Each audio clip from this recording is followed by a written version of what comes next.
우리 한국의 2023년 상황을 한번 살펴봅시다. 안보 상황, 그 이야기가 되겠습니다. 김정은이는 남조선을 적화하겠다, 한국을 핵 공격하겠다, 이런 공개 발언을 벌써 여러 차례 했습니다. 이러고 보니 우리 한국 국민들이 더는 김정은 세력의 준동을 봐줄 수 없는 지경이 되고 말았습니다.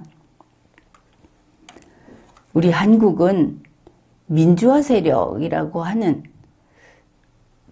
시시때때로 그들이 보인 모습을 보면 친중, 친북, 심지어 친러시아까지 이런 것을 보인 30여 년 집권 세력, 그들이 민주화 세력이라는 같은 집안에, 같은 흐름에 속해 있다. 이것을 알 수 있는데 이 세월 동안 한미동맹이 그 작동을 서서히 멈춰왔습니다. 신냉전이 격화되고 있는데 그럼에도 불구하고 신냉전이 격화가 되면 우리가 설 자리는 분명하지 않습니까? 이 지구에 세계의 자유민주주의를 지키기 위해서 우리의 선대들이 다른 곳에 가서 싸우고 그들을 지켜주고 이런 것을 했던 대한민국이 설 자리는 분명합니다. 그런데 불행히도 현재 대한민국은 미국 측의 진영에서 박쥐 취급을 받고 있습니다. 그래서 미국은 한국 대신 일본을 이 자유진영의 이 아시아 태평양 쪽에 자유진영의 최전선을 맡겼습니다.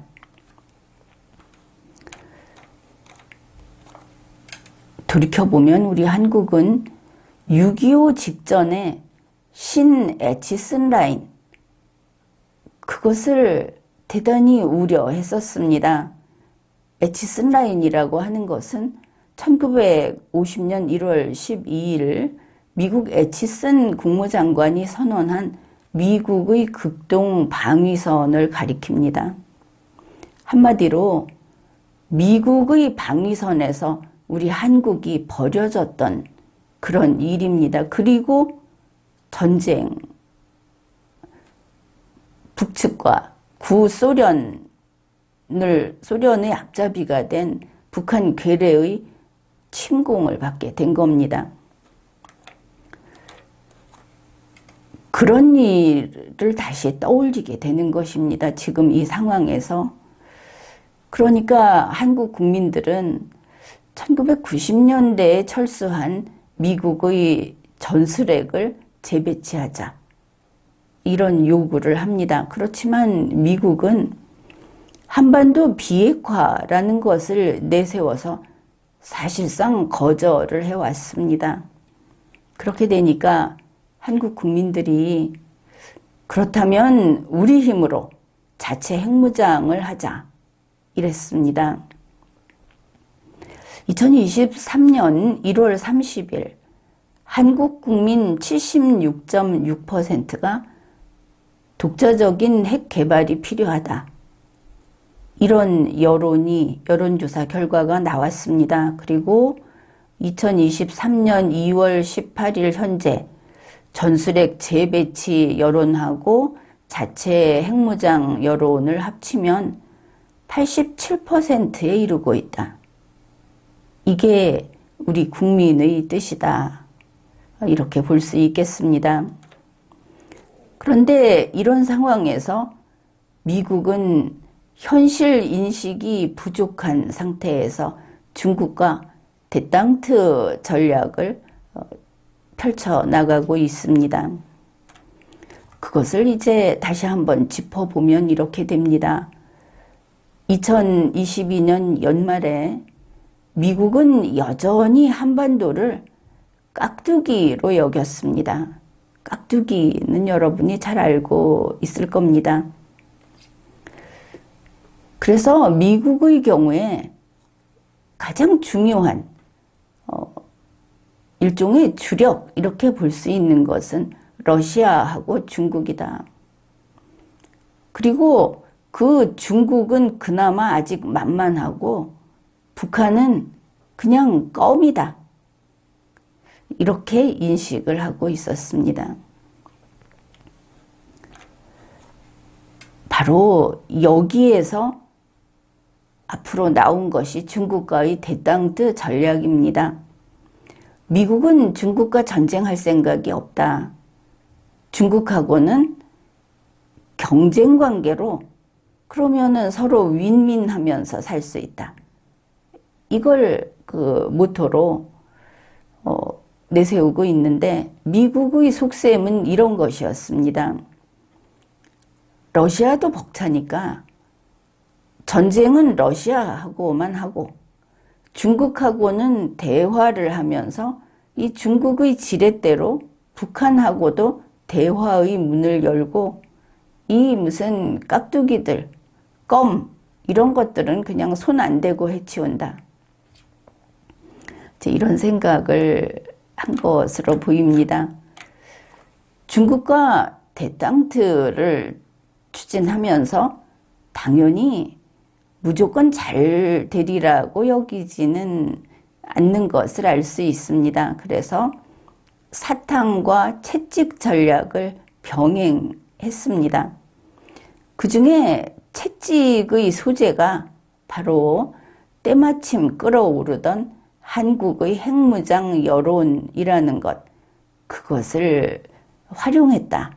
이렇게 봅니다. 그래서 2022년 연말에 미국은 한미 핵전력 공동기획이라는 것을 장관들이 참석한 자리에서 거론을 했고 바로 이런 것들이 윤석열 대통령이 발설했던 그런 내용임을 우리가 알고 있습니다. 2023년 초에 윤석열 대통령이 여러 차례 이런저런 이야기를 했습니다. 북한 때문에 이제 한국은 자체 핵무장을 하겠다. 또는 우리 한국은 미국 전술핵을 재배치하겠다. 한국은 미국과 한미 핵전력 공동기획 협의를 했다. 이런 이야기를 해버렸습니다. 그리고 나서 이게 문제가 되니까 미국이 이거를 다 덮어주고 얼버무려 줬습니다. 그때 뭔가 이상하다고 눈치를 챘어야 하는 겁니다.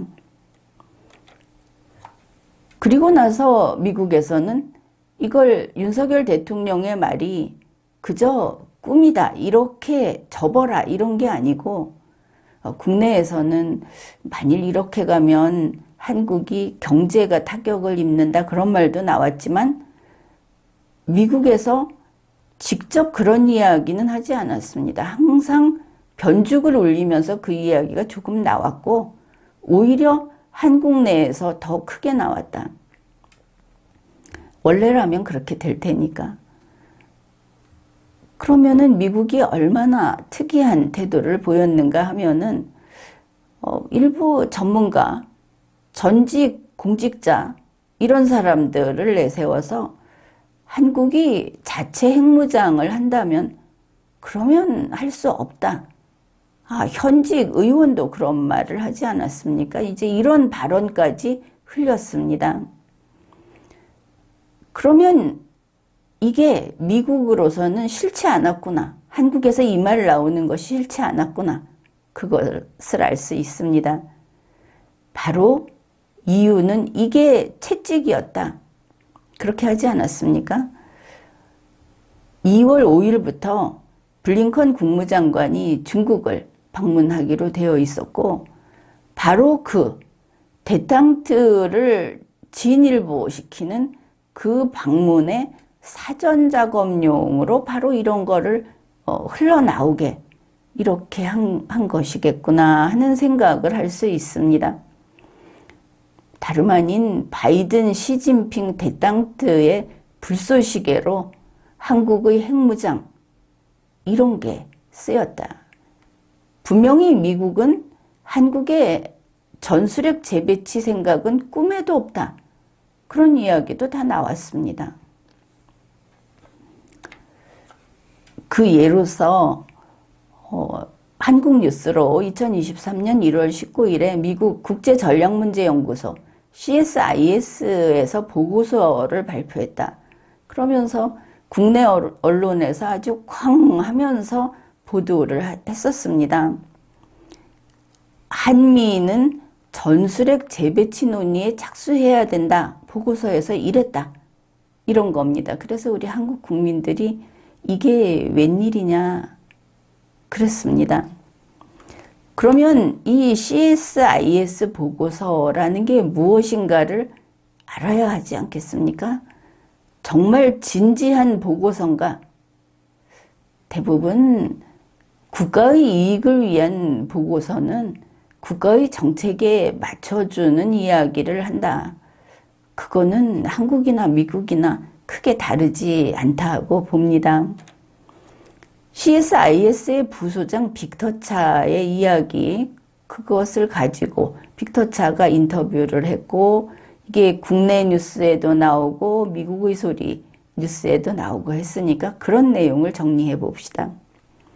당시 보고서에서는 대북 정책과 확장 억제 이 두 가지를 다루는 보고서였습니다. 그런데 잘 살펴보십시오. CSIS에서는 대북 정책에 대해서 말할 수 있는 새로운 게 거의 없었다. 미국에서 대북 정책 자체가 없다 하는 겁니다. 앞에서 이야기하지 않았습니까? 북한은 사실 안중에도 없다. 해봤자 껌이다. 바로 그런 것과 연결이 된다. 이게 확인이 되는 겁니다. 그래서 CSIS는 모든 초점을 이 두 가지를 맨 처음에 주제를 정해놓고는 하나는 버리고 확장 억제에 맞췄다. 이렇게 밝혔습니다. 그러니까 대북 정책은 없고 확장 억제만 다뤘다. 그런데 이것도 다가 아님을 알 수 있습니다. 빅터차의 말이 당시 미국 정부의 입장은 한반도의 전술핵 재배치라는 것은 고려 대상도 아니었다. 이렇게 밝힙니다. 벌써 지난해 한 해 전 12월 연말에 이런 이야기를 막 했다고 윤석열 대통령은 이야기를 하는데 고려 대상도 아니었다. 이러면 참 이상하다 싶지 않습니까? 그러면 미국 정부가 관심이 있는 게 무엇이었는가? 미국의 확장 억제에 대해서 한국인들을 안심시키는 데 초점을 맞췄다. CSIS 보고서도 바로 그런 목적으로, 바로 그런 내용을 다뤘다 하는 것을 우리가 알 수 있습니다. 뭐냐? CSIS의 보고서는 확장 억제만 다뤘는데 그러면 확장 억제 강화책을 다루었어야 할 텐데 그게 아니고 한국인들이 확장 억제를, 미국의 확장 억제력을 믿게 만들기 위해서 이런 방안 저런 방안이 있습니다 라고 나온 것을 알 수 있다는 겁니다. 빅터차 CSIS 부소장 이야기가 한국에서 미국에서 전술핵 재배치를 해야 된다고 했다는 식으로 우리 국내 보도된 그 뉴스를 가지고는 그게 좀 그런 건 아니라고 밝힙니다. 그거는 CSIS가 여러 가지 방안, 제안을 내놨는데 그 중에서 제일 마지막에 있었던 항목이다. 그러면 이거 하고 저거 하고 잘 안 되면 이것도 해봐야 된다. 이 정도였을 것을 알 수 있습니다. 분명한 거는 한국인들이 미국의 확장 억제를 믿고 안심하게 만들기 위한 방안이었다는 겁니다. 이거를 분명히 밝히고 있습니다. 그러면 그 마지막 미국이 가장 양보를 하고 해서 마지막에 놓을 수 있는 방안이 무엇이었느냐?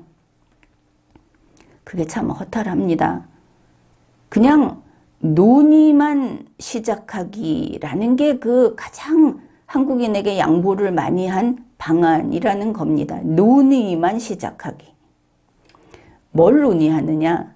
한국 내에 전술핵 재배치가 가능한지, 만약에 가능하다면 그 준비 절차는 어떠해야 할지 하는 논의, 그 논의를 말만 좀 띄워보자.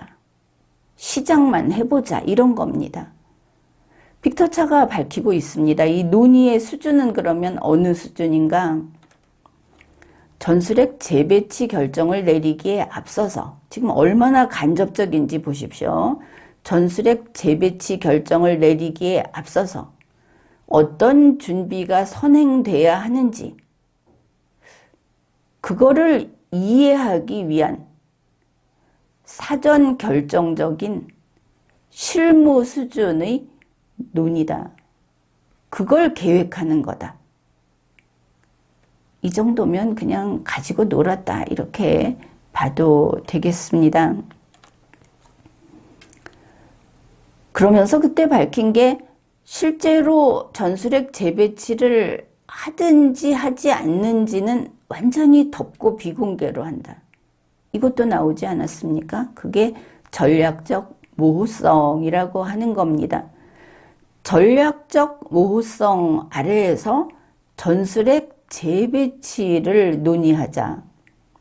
그런데 논의라는 것은 어떤 그 결론을 이끌어내기 위한 것이 아닙니까? 합의를. 그런데 이게 그게 아니고 논의했다 하는데 모든 의미가 있다. 이런 겁니다. 논의하는 모습 자체가 북한 그리고 중국에 영향을 미친다는 관점에서 이런 걸 내놨다는 것을 알 수 있는 겁니다. 그래서 역시 미국과 중국의 대땅들을 성공시키기 위한 사전 작업이었겠구나. 이렇게 우리가 이해할 수 있는 겁니다. 이런 일들이 2023년 2월 초까지 이런 일들이 벌어지고 1월 말부터 이렇게 벌어지고 있었는데 그 사이에 다른 한편으로는 이 동북아 정세가 아주 빠르게 바뀌고 있었습니다. 물론 전 세계적으로도 그렇고 신냉전이 격화되고 북한과 이 북방 군사 동맹의 결속이 더 탄탄해지고 이런 일들이 확인이 되고 밖으로 드러나고 그랬습니다. 2023년 2월에 들어서서는 바로 이 바이든 대통령의 중국과 대탕트라고 하는 그 꿈, 그게 비현실적인 것으로 밝혀집니다. 북한이 러시아에게 무기를 대주고 북한이 러시아하고 같은 참호 속에 들어가서 미국을 적대해서 싸우겠다고 밝히고 또 미국에게 경고를 했습니다. 북한을 계속 껌이라고 미국과 대화를 할 수 있다고 하면 중국도 러시아도 버리고 달려올 것이라고 생각을 했던 그게 많이 잘못됐다.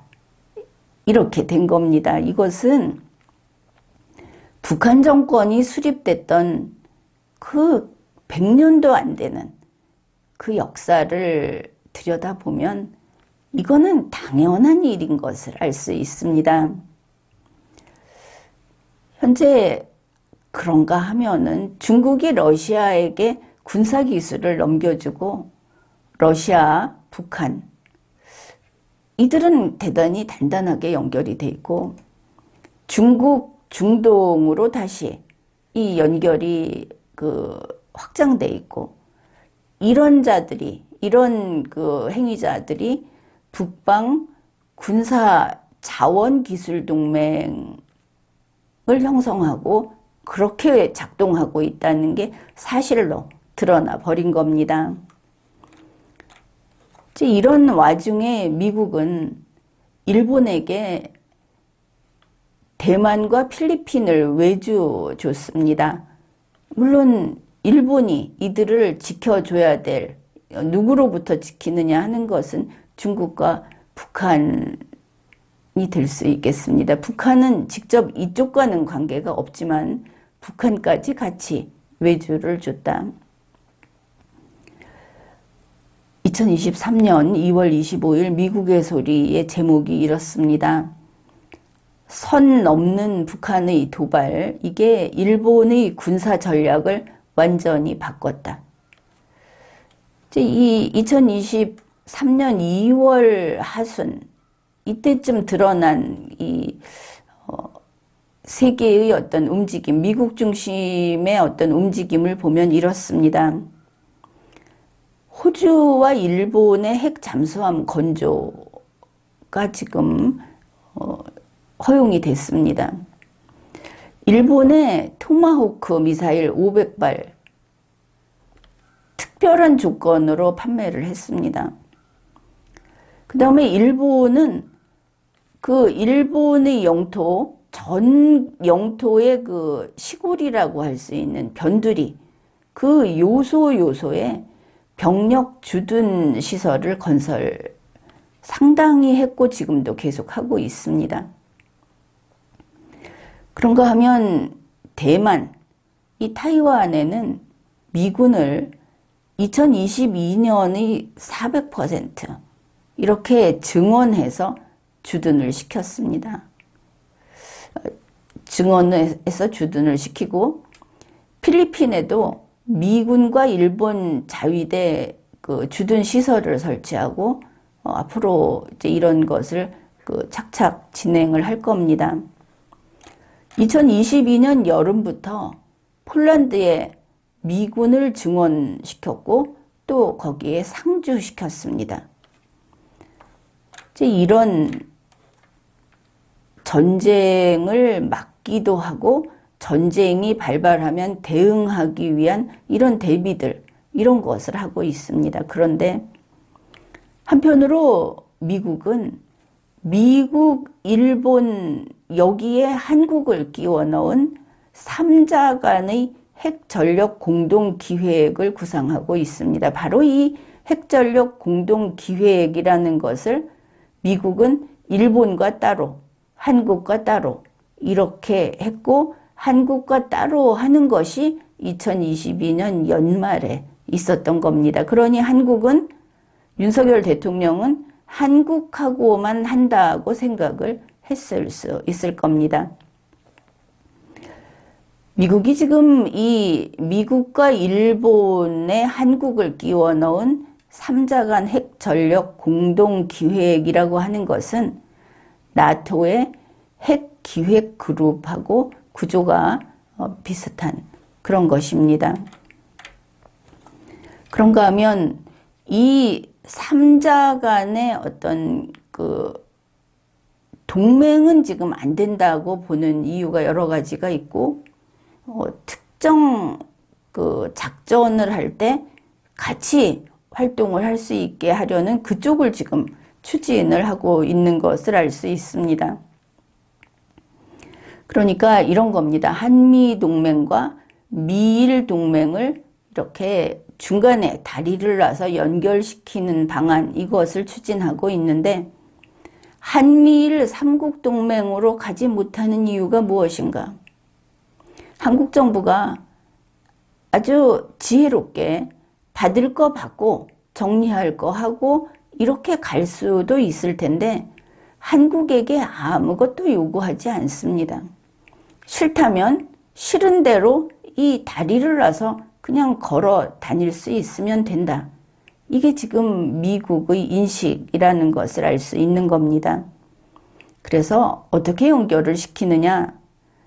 우리나라의 한미연합사령부에 일본군 작전부서를 두고 그리고 일본군 연락장교를 둔다.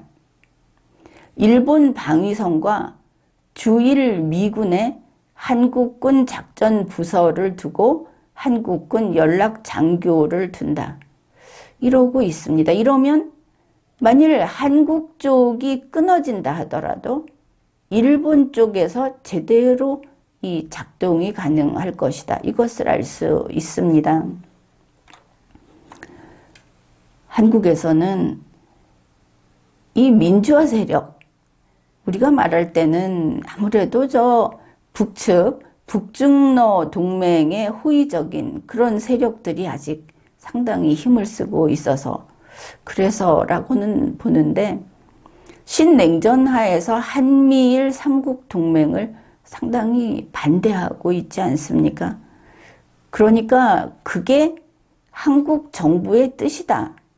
이렇게 보고 있는 것 같습니다. 그래서 미국이 바로 앞에서 이야기한 그런 연결 다리를 놔서 그저 필요할 때 쓰는, 자기들이 필요할 때 그냥 쓰겠다. 한국이 반대하면 반대하는 대로 이런 걸 하면서 내세운 것이 한국의 전술핵 재배치 결정이 내려질 가능성에 대비해서 핵 기반 시설 건설을 고려할 수 있는 날이 올 수도 있다. 이거는 재배치 안 해도 기반 시설 건설해도 그만입니다. 그러나 이걸 우리에게 미끼로 흔들고 있다. 그래서 여기까지 보면 일단 한국은 일본 밑에서 일본을 돕는, 그리고 여전히 깍두기의 위치에 있는 게 변함이 없다. 이것이 다시 확인이 됩니다. 사실 미국의 그 정계, 그리고 전문가들 이런 쪽에서 나오는 이야기는 바이든 정부가 북한 문제를 실제로 해결할 의지가 있어 보이지 않는다. 이런 이야기가 있는 겁니다. 그냥 이 한반도는 관리하면서 한반도에서 문제가 발생하지 않게, 한반도 문제라고 하는 것이 지금이 아닌 다음으로 뒤로 미루기만 하면 그걸로 좋다. 이렇게 보는 그런 것을 우리가 감지할 수 있습니다. 사실 2023년 2월 중순에 들어서서 미국 전문가들의 이야기가 이렇게 나옵니다. 바이든 정부는 중국과 러시아의 위협을 최우선시하고 있다. 이란, 국제 테러, 북한의 위협, 이런 거는 다 후순이다.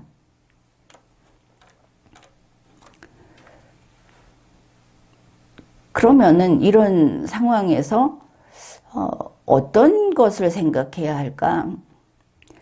군사적 조치라는 거에 우리 한국인은 조금 집중해 있는 것 같지 않습니까? 미군 숫자를 늘릴까?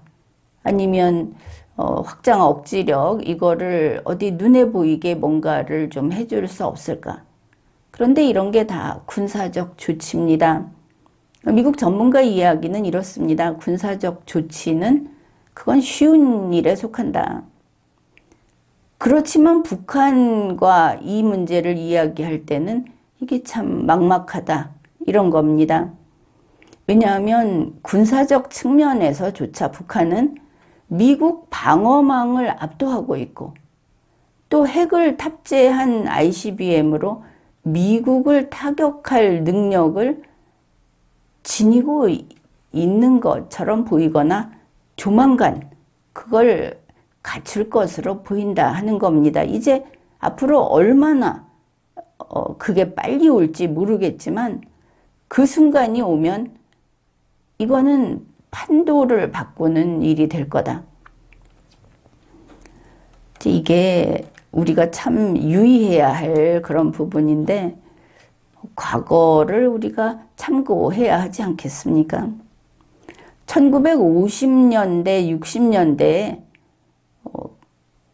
소련이 미국을 공격할 수 있는, 핵탄두로 미국을 공격할 수 있는 이런 능력을 갖췄을 때, 그때 프랑스는 자체 핵무기 능력을 개발했습니다.